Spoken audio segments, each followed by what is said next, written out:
Good morning and congratulations. We have made it this far.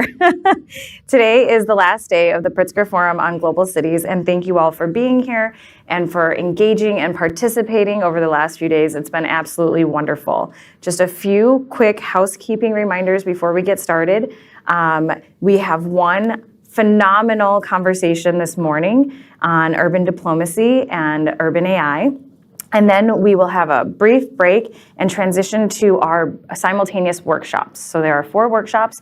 If you are already registered for one, you should have received information via email yesterday. If you have not registered for one and still would like to go, there are a few spots left at each. So please feel free to stop at the registration desk on your way out and let us know which one you would like to attend so we can give those room leads a heads up, but there are still spaces at each of the workshops. If you are going to the disinformation and journalism workshop, when we break here, please go to the registration desk to get your security pass to go upstairs. Everyone else, there will be guides positioned to help you get to the 2 locations, but just very briefly, if you are going to SDGs or safety, those workshops are both in the Cultural Center, which is 1 block to the west or away from the lake, is the way we think of that. And if you are going to the Collaborative Ecosystem workshop, that is in the Fairmont, and that is 1 block to the east or towards the lake. So there will be people to help walk you and get you there, but if you wander outside or have to go to your hotel in between or anything like that, both of them are within 1 block. So very, very easy. And with no further ado, let's enjoy our first panel of the day. Thank you so much.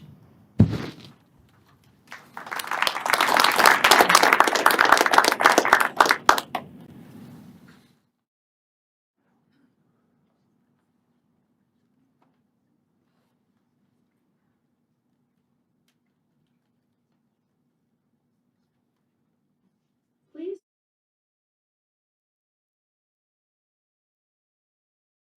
Penny Abiwardena, former Commissioner for International Affairs, New York City.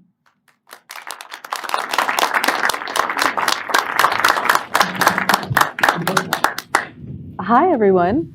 Welcome to our final panel, City Diplomacy for Urban AI. In a perpetually connected world, AI systems transcend national boundaries, and this is why global collaboration is essential to ensure AI technologies adheres to shared ethical standards and principles. But where do these collaborations start, and who defines the shared principles? We're going to dig in this morning on the importance of urban diplomacy around the world in the ethical deployment of AI. And joining us in this conversation is Michael Donaldson Carbon, Director of Digital Innovation for the City of Barcelona. Welcome. And Ian Klaus, hi. And Ian Klaus, Director of Carnegie, California. I'm going to kick us off with a question. You know what? Why don't we start with you, Michael? At this moment, what are the most pressing questions regarding governance of AI globally? Well, I'd say that, thanks and good morning, good afternoon here in sunny Barcelona. So sorry I can't be there. It was great, Ian, to meet you last week in Barcelona. We had 2 great sessions.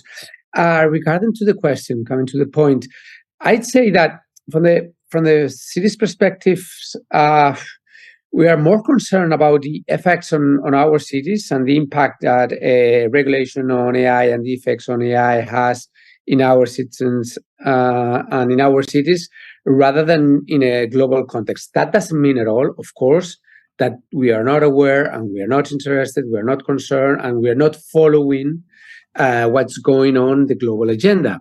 And especially, to be honest, the European agenda, the European level, because as you know, the European Union is push forward a new regulation on AI that should come in term. We don't really know, maybe next year. We've got the elections, the European elections, so it might be a little bit afterwards, after May 2024. But as I said, as we don't have the legislative powers and we don't have many of the resources big states have regarding to the regulation of AI, we're more concerned on how do we manage the impacts and the effects. I'd say the benefits, so that's the positive impacts, but also the negatives.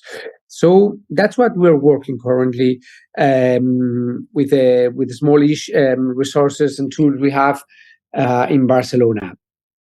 I would say, though, that we are in a couple of coalitions. One of them is Eurocities, and that's where we're doing our lobby, and we did our lobby on the Digital Service Act, and we've done our lobby for the AI Act. And then we are working in another dimension. It's more like an exchange network rather than lobbying. We're working on the City Coalition for Digital Rights, along with 50 cities in the world, many of them from the States. We started, in fact, with Amsterdam, New York, and Barcelona. And that's one of the main points every time we meet. That's one of the main points in the agenda, is one of the discussions. How we can guarantee the non-discrimination when we use AI, how we can guarantee the non-bias on data, how we can guarantee the privacy on data, how do we collect this data, and how we tell citizens what we want the data for. Because when it comes to Google and the big companies, people are not really, I wouldn't like to judge people, but I mean, people give, we know for a fact that people, no, I mean, I'm not patronizing or anything. No, I mean, everybody has to do what they do, want best. But from the strict public point of view, we need to gain the trust to have data from citizens. We cannot demand them just give them the data and you'll see what happens. Magic will happen. You'll get better public services. It's all great in the public administration. We need to tell our citizens why we want their data for. What are we going to do with that data? Are we going to keep it or not? Are we going to cross-cut it with other data? What are they going to get in return? So that's about gaining trust, about building trust, rather than saying, give me this data and you'll see what happens next. No, and that's important, the building trust, but also the collective lobbying that you're doing with the different coalitions. Ian, from your perspective, and I think he did tap into the privilege of being in Europe and how the laws are going to be playing out there. What's your perspective? It's great to be here with you this morning, Penny. And you wonder if you should wear a tie, but there's going to be a guy in his kitchen in Barcelona. And so it's going to be better to not. And it's nice to see you again, Michael. I will do a bit of promotion. I think I should do promotion at the outset. One, is it for the Chicago Council? Read this report. It's outside. Penny has an essay in it, but it's fantastic work by the Global Cities Program at the Council. But also, it might seem random that Michael from Barcelona is here with us, or that we get to be here together, but Barcelona really has been a leader in this space, both intellectually and in terms of organizing other cities around the world. So we're really lucky to hear from them. And Octavio de la Paz Varga is here, who also works with the city, and Marta Galceran from Barcelona's leading think tank, CIDOB. It is a hub of thinking about subnational and AI, and so it's really great to be with those folks as well as the Chicago Council people. The question is too big, but I will say that I think we're at an interesting moment for a couple of reasons.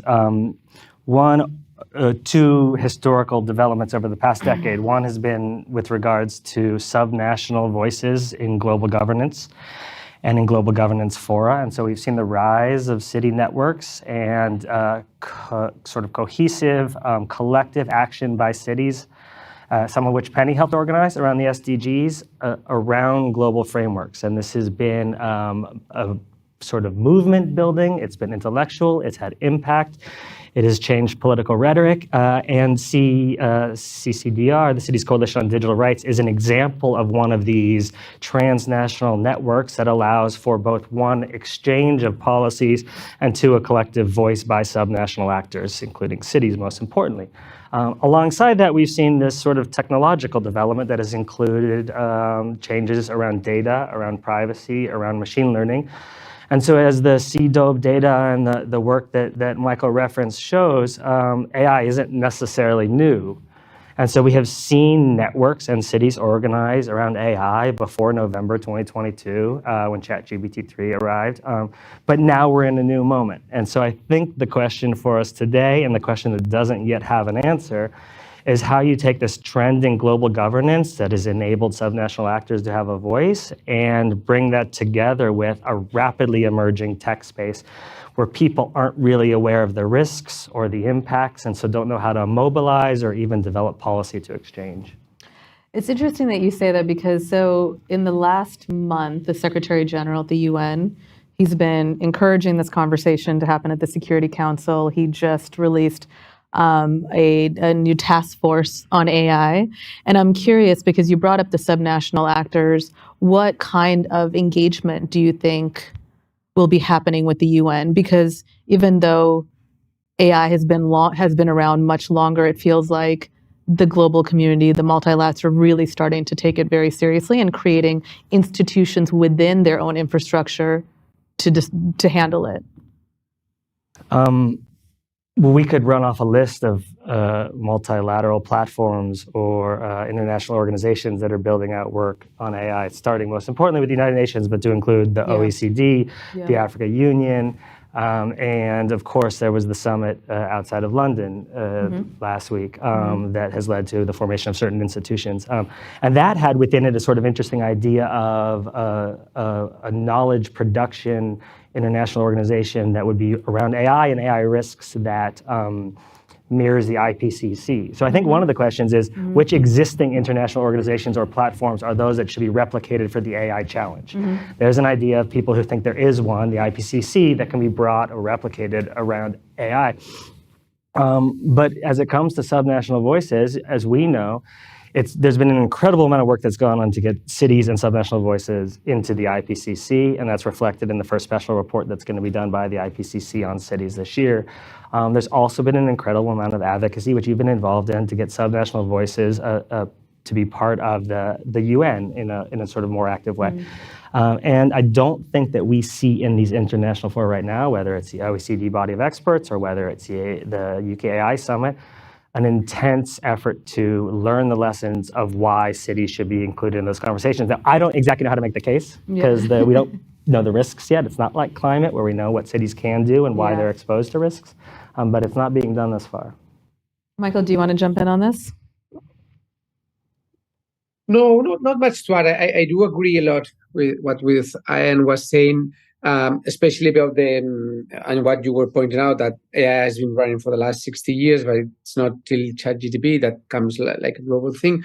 And that brings me back to the idea I was talking about, that we need to open a conversations with our citizens. I mean, we all need to realize that there's a kind of revolution coming, that we're living in a world of data. That data is the soil. We know that it's not about the new oil, but the new soil, and they need to know, and we need to know, public administrations. We need to know that we start to work under the idea of a data-driven organizations, or we're going to be kind of irrelevant for our citizens, because public services are going to lose quality. And if we stop delivering good quality of public services, we are basically nothing, especially I'm thinking about the city hall, the local administration. I mean, you've got power regulation on the state, you've got big economic policies, but public administration, from the local perspective, we deliver public services. I said at the beginning that I think that AI can bring us a lot of potential, but at the same time can bring us a lot of risks. So let's work in the two dimensions. I mean, let's work on building an administration in a kind of a proactive and a proactive administration rather than reactive, an administration that's data-driven, an administration that gains this trust with citizens, and they understand that if we're gonna get the data, it's data for good, is data for delivering better public services. Regarding to the coalition, it's true that it's more a place where we meet rather than a place where to do things.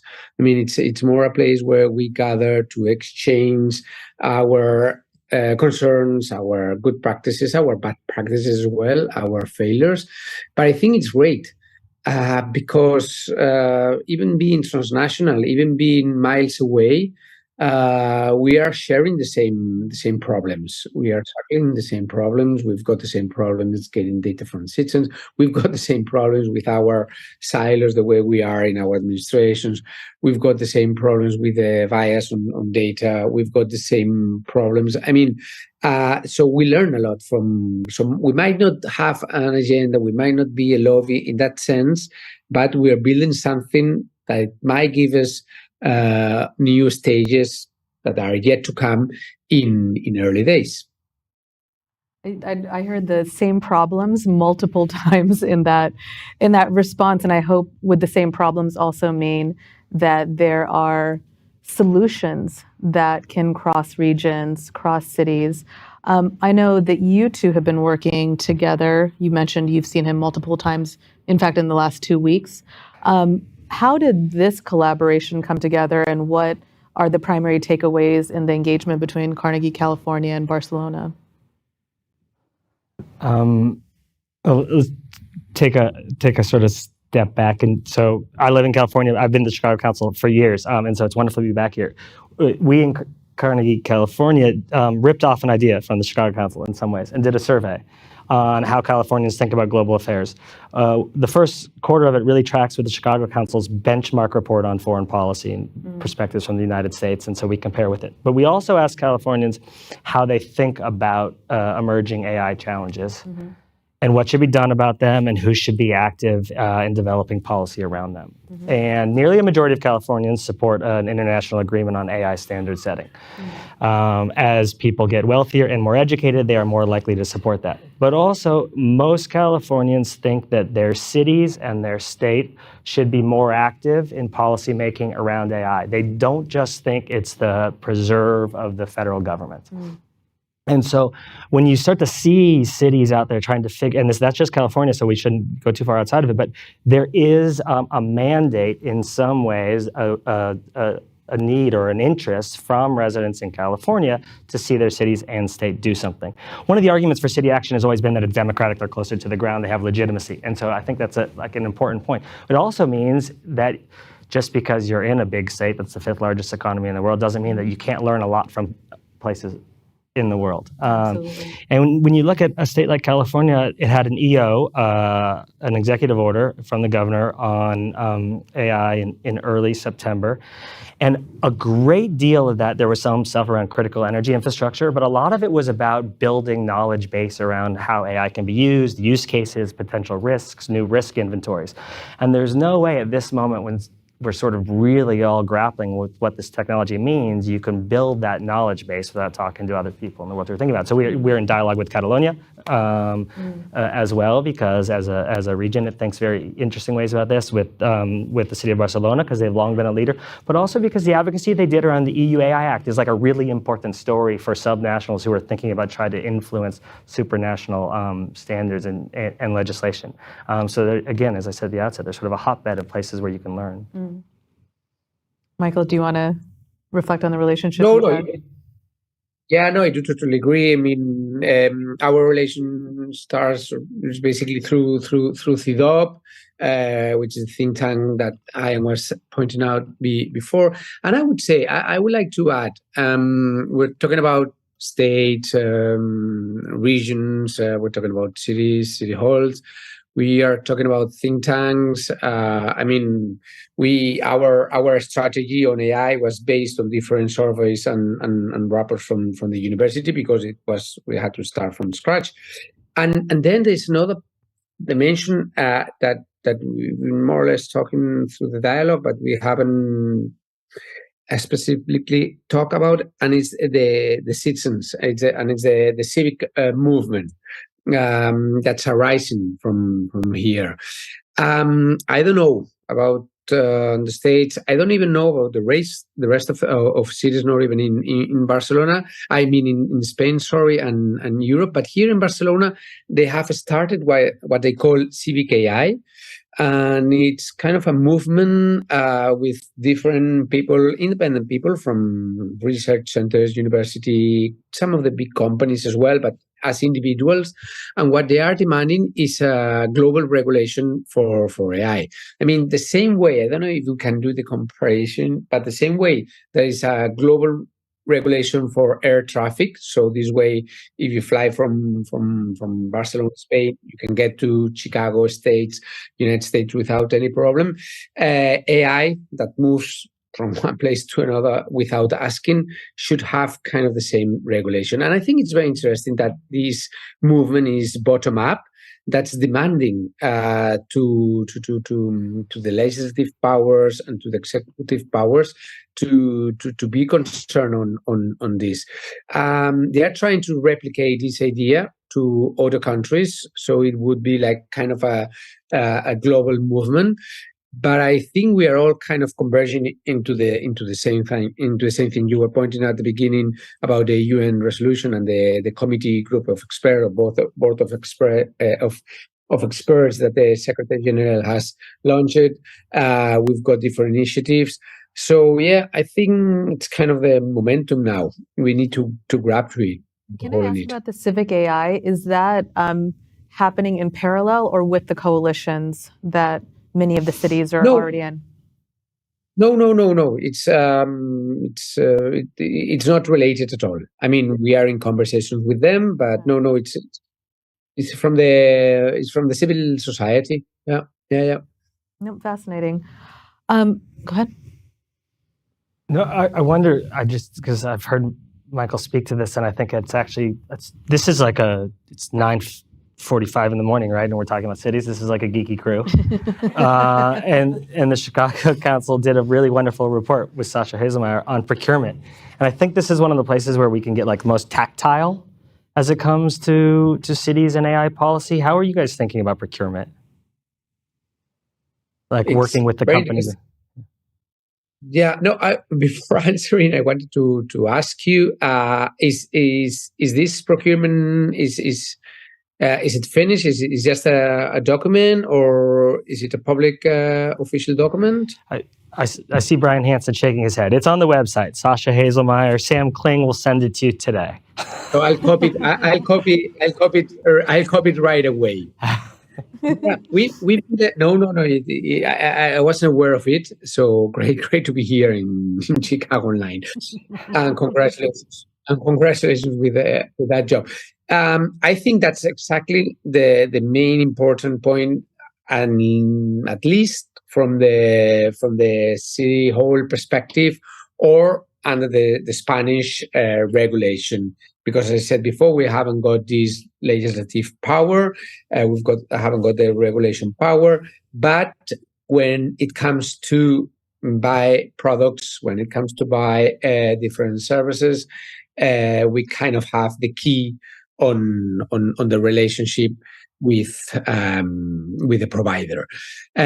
We've developed a protocol in order to establish ex ante and ex post evaluation, in order to make an audition on how the algorithms work and how they impact whenever they are deploying or delivering public services. We have a couple of different measures regarding to governance. We've got an external committee, and we've got an internal one, and we're going to deploy, or we're going to establish one with the citizens. But what we're most focused now at the moment is establishing a standard clause, a standard tender, in order to get this kind of technology. We're struggling a little bit on this, and that's why I'm so interested in knowing and a good experience, or someone who's been brave enough to push forward this document. Because under this project,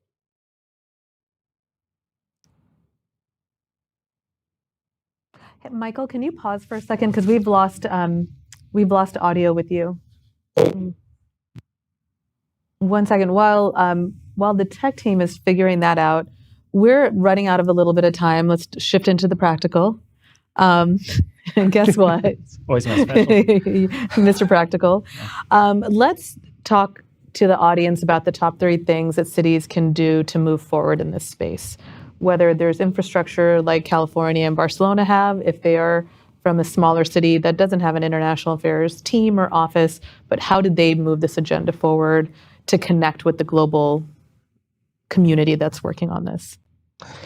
I can only speak to what I'm seeing out there, which is a pretty wide array of experimentation that's happening by cities and subnational jurisdictions. So first, a city gets to decide its risk appetite as it comes to engaging the technology to deliver services. Boston has a pretty amazing interim policy on AI use. They're leaning in, and other cities, I think some in Texas, for example, Houston, are deciding not to be there. A little bit more like where Maine is as a state, whereas other states like Utah are experimenting a bit more. So the first thing a city has to decide is how much risk appetite it has to engage with the technology, and then whether or not they have the ability to develop the frameworks for the use of it. The second is the question on procurement and risks. There are some cities that think that they are exposed to a risk if they start using some of these models, get dependent upon them, and then the compute gets more expensive and they're stuck in these contracts. I think some of the industry would tell you, in fact, the prices are going to go down, but there's a question of how much you intertwine your sort of procurement and service delivery processes with the technologies themselves. And then I think finally, it's really fascinating when you look at the knowledge processes cities are going through to learn, and this great work they're trying to do to grapple with an issue around which there's more uncertainty than risk. There are more unknowns and actual quantifiable issues that are coming around the bend. They're doing what they can, which means how are they going to use the tech? How are they going to deliver services? But of course, the societal impacts are going to be much wider. Yeah. And those will be weathered, a bit like climate change in cities. And so there has to be a collective effort to make sure that cities are part of the conversations for how to deal with the larger structural challenges. Mm-hmm. And that's where we get to the UN, it's where we get to the OECD, it's where we get to the African Union. But cities also are communities, right? That's something that Michael was talking about. They need to become fluent in this as well, so they're participating in this conversation. Couldn't agree more. And so if you look at the city of Seattle, the number they'll give you is 70% of their new AI policy is built off their old one, but that new percentage is done in heavy consultation with communities in the city. Yeah. And everything that's produced has to be understandable, legible for residents. And so the policy-making process, but also the material that explains it, is lots of cities are trying to make it as inclusive as possible. Is there a hub, and I'm going to put the Chicago Council on in spotlight on this, where all of these ideas are shared? Because the Seattle model is something that Dallas could use. Is there a hub for this? And I ask because when I was a commissioner for international affairs in New York City, we created this voluntary local review in terms of how cities could share how they're achieving the sustainable development goals, irrespective of their size and wherever they were regionally. And part of it was to be able to just have a hub of information of just stealing best practices. It's like, oh, Seattle, that is a great idea. Why do we need to create this idea when it could be applied readily? And I'm just wondering, do you know if there's a hub? And if not, maybe Chicago Council becomes that hub? Let's see if Brian and Eva are going to raise their hands and take that on for the better of the community. No, there's not. One of the interesting things about this moment is that it's all happening so quickly that the lessons learned from policy exchange and collective voice for cities have yet to be totally deployed in this space. I think it will happen quite fast. We saw City Lab and Bloomberg being interested in that. So it'll get out there. But also, risk appetite isn't something that is solved by a policy process. You have to make decisions around it, and it's about politics and processes. Yep. So we only have a few minutes left. I want to open this up to the audience, and I think this is early enough where you can just stand up at your... Hi. Thank you. Appreciate you going to the mic. Hi there. Good morning. My name is Carolina. I come from the internet governance and sort of tech governance space. It's my first time learning more about city diplomacy. I did want to stand up to say a word here, sort of reacting to some of the remarks I heard. I think it's brilliant to hear how cities are sort of engaging with sort of issues on the global stage, and thinking also perhaps how to sort of elevate concerns from, citizens in their cities about the use and sort of deployment of AI technologies. I did want to sort of, say a word about, being cautious and sort of understanding the complexities around the governance conversation of AI. And I think internet governance actually offers a great example. So the internet, the way it is governed is through a multi-stakeholder model, right?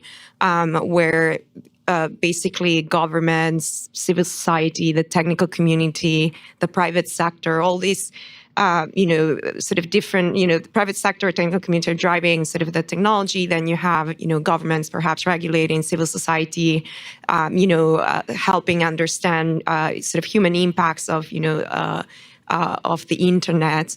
And that's been incredibly important, a balance whenever you're dealing with technology. So I just wanted to say this and say, when we think of regulating artificial intelligence and where cities position themselves, I've heard people say, we need to sort of maybe emulate for AI what we do for sort of, nuclear power and weapons and so forth. So just, be aware that it's important in sort of the development of AI that we keep the space open and multi-stakeholder, and that we don't push it into multilateral spaces where, important stakeholders are not going to be able to have a say. So I wanted to flag that with my hat on of a tech governance person. So thank you. No, I appreciate that, and I think I'm just going to jump in. I think we may be on the same page, but we do feel like the multilaterals need to be in this conversation. And what we've been trying to do with the subnational advocacy of the last decade or so is ensure that those community voices are also part of the rather than them running parallel. How do they overlap more and influence what's happening in the spaces of power? I absolutely see what you're saying, but I don't feel like I was disagreeing or you disagreeing with that. Does that make sense? I think, for example, in the US, I think government and city governments can be great advocates of their citizens, but that is not the case throughout the world. So that's why the international community really is protective of the multi-stakeholder space in the internet governance space. And that is a model, that, I think, it's worth considering for other emerging technologies like quantum and AI. So just wanted to flag that for the conversation and sort of plant that seed in, people's heads. All right, thank you. Really quickly, Michael, welcome back. Can you hear us? We're at Q&A. Thanks. Yeah. Yeah, sorry for that. Yeah, sorry. Yeah. It's no problem, and we apologize. We're in the Q&A portion, so you'll be hearing people ask questions off screen. Go ahead, yeah. Hi, welcome. Hi, I'm Jordi Baquet. I'm the Secretary General of Metropolis, which is a network of cities of a million and above. And so I'd like to bring a little bit the focus on the city diplomacy aspect of it. I mean, we at Metropolis, most of what we do is exchange, and I'm a huge believer in the value of city-to-city policy exchange. However, that doesn't immediately translate into advocacy and advocacy gains. And the City Coalition, for example, and other spaces where these issues tend to be discussed, they tend not to look like the spaces where city diplomacy is most oriented towards policy outcomes. When you see the discussions around data and AI and others in the World Urban Forum, it tends to be the kind of specialized corner with, the specialized crowd rather than the mayors, the directors of international relations, the people who are usually at the center of, they've been very effectively placed themselves in the climate discussion and in the migration discussion. In others, one can still argue that there's still a long way. So my sense is that for artificial intelligence and data issues, we're at a different stage, and that the cities themselves are very often represented by the chief information officer, that is seldom very political. You don't have these four mayors who go out there and speak very loudly about this. So I think there is a potential there. I'm not dismissing. I think that's the next stage. I think how the question here is, how do we bring this issue to a very political level rather to this policy exchange, which is fantastic, but it's a different thing. And I've got a question, which is for Ian, I guess, is there any kind of joint engagement with the industry by cities? because cities are very vulnerable. They all want the next Google data center in their metropolitan area, right? So they don't want to make them unhappy. It's a difficult position for them to alone confront the industry. So is there any structured dialogue between cities and industry? Thank you. Michael, I saw you nodding your head. Did you want to speak to the first part of that since you just rejoined us? And I can Yeah, good. Yeah. Hi, Jordi. I see half of Barcelona is there in Chicago. I don't know if half, but at least the best of Barcelona. I guess that's why I remain here at home. No, great to great to know that Jordi, Octavi, Marta, and who else is there is joining the conversation. Special hello to them. Yeah, I do totally agree what Jordi was pointing out, and especially the city coalition was never meant in that sense. I'd say, and Jordi might even know better than me, that Eurocities and Digital Forum, Digital Cities in Eurocities does what Jordi was pointing out, this cities diplomacy, because we've been carrying on this lobby I was telling you about, all these different reports and all these meetings we had with the European Commission and so on. And yes, I mean, it's true. I mean, the thing is that there's a kind of a new problem in the agenda. I mean, I was pointing it out, it's only back from last year. Although these emerging technologies have been running on for a while, the impacts on the cities and the citizens are only now seen. And it's very difficult to make a public policy on something that nobody really knows that even exists. I mean, do you care or not? I mean, I don't even know if it exists. I couldn't care less because I don't know if it exists. So, I mean, it's great to hear the survey. I was very shocked with the results when we were in Barcelona in this workshop. I was pointing out some other related to different low incomes, high incomes, and cross-cutting data. And it's great to see those figures that survey, because as I said before, there's a worry, there's a concern, but it's so new. I mean, that public administrations are so slow that we're just taking the first steps. I can't talk about other cities, but I can talk about Barcelona.